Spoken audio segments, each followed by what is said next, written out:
let's get this done. If people have to start getting in shape from scratch, and you have to have them do resistance training, take care of their diet, their sleep, maybe optimize their hormones, are you going to do that step by step? Aren't you afraid that doing it all at once will be a bit too much? And if you're doing it step by step, how do you go about that? I like that question, because there are people who need all of that, but don't know they need all of that. So if you did all of that at once, they would be like, yo, super overwhelmed. It's definitely a step-by-step. And I will say, training a lot of men, I have a lot of guys who are on TRT, and I have a smaller amount, but I have an amount of guys who are considering it.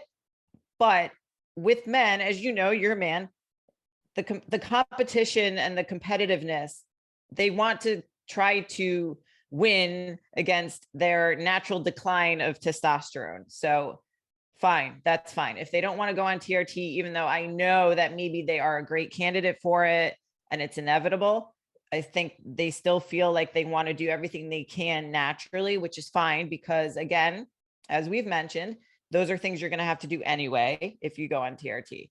So if we're not going to start with hormone optimization, then let's look at what the lowest hanging fruit is and what the biggest rocks are. So with guys, usually women get pegged with not eating enough. All my guys, I mean, the average lately has been like 18 to 1900 calories. I don't know why.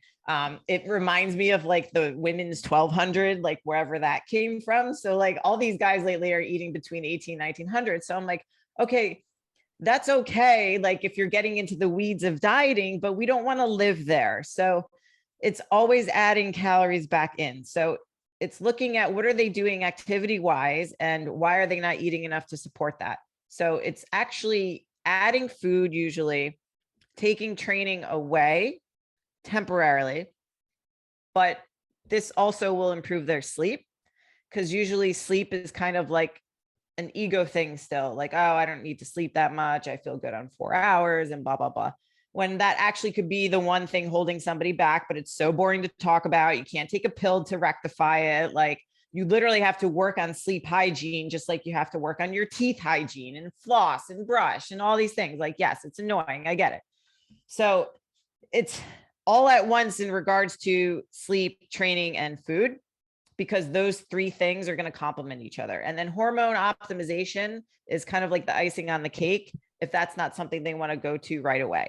So if we can fix somebody's sleep, usually they don't sleep because they're not eating enough and they're always stressed, and then they're scrolling their phone because they can't decompress, but they use training as an outlet to de-stress. Yeah, it's adding more stress. All right, cool.